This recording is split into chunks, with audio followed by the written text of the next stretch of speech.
Mr. Trump and Mr. Vance, how easy it must be to sit in comfort far from the front lines and lecture the world about a war you've never witnessed.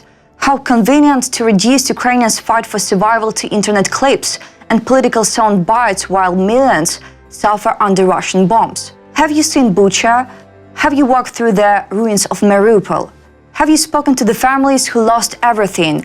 Or is it easy to pretend this war is just another distant conflict, irrelevant to America's future? History will remember who stood for freedom and who stood aside. Which side will you be on? Donald Trump says Ukraine doesn't have the cards right now. Because let me tell you, you don't have the cards. With us, you have the cards.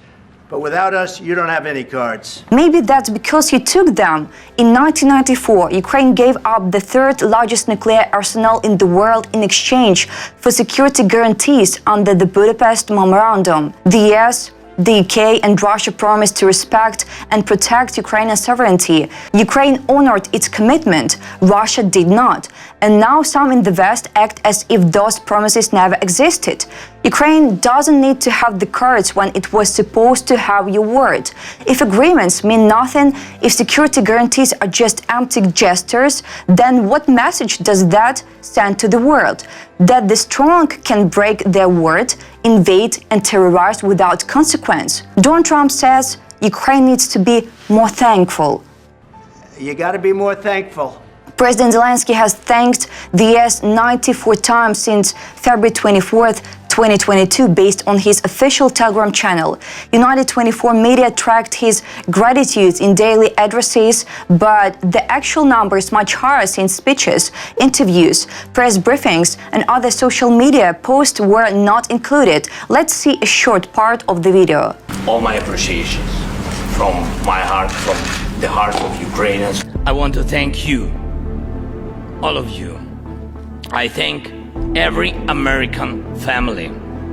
Thanks to President Biden, and I thank you all. Thank you very much to you, to Congress, my partisan support, to White House, to President. We, Ukrainians, will always be grateful to the US and every American for an extraordinary support. And there is not a soul in Ukraine that does not feel gratitude to you, America. We thank you from the bottom of our hearts. Ukraine thanks the United States and the American people for standing with us in our darkest hour. But will you stand with us until the end? Mr. Trump, you told President Zelensky he is gambling with World War III. Maybe you should say that to terrorist and dictator Vladimir Putin. Ukraine isn't gambling. Ukraine is fighting for survival. Russia invaded Ukraine to kill, occupy, and destroy. This is what you are letting Russia get away with. Genocide, filtration camps, execution of posts, use of chemical weapons, ecocide.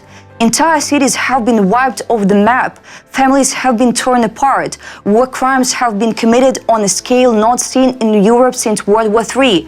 Do you not understand that if this evil goes unpunished, it will return stronger, bolder, and closer to your doorstep?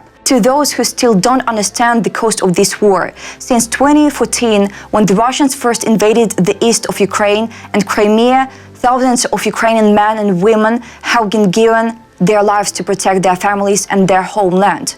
Military cemeteries then began to grow, and they only expanded when Russia launched a full-scale invasion in 2022.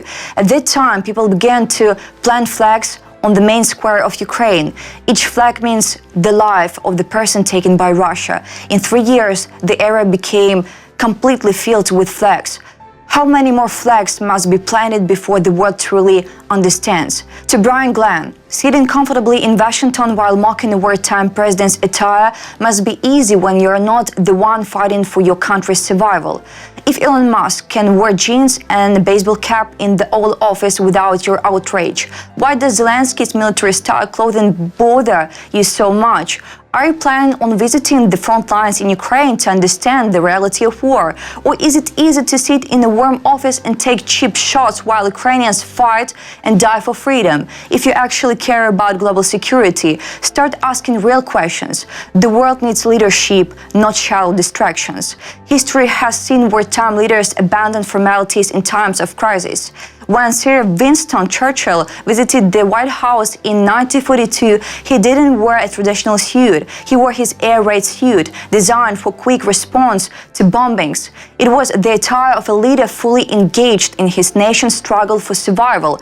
President Zelensky's military-style clothing serves the same purpose. It reflects the reality of war. He represents a country that fights for its existence every single day. Leadership isn't about appearance, it's about action. Stand with Ukraine, share this video, and thank you.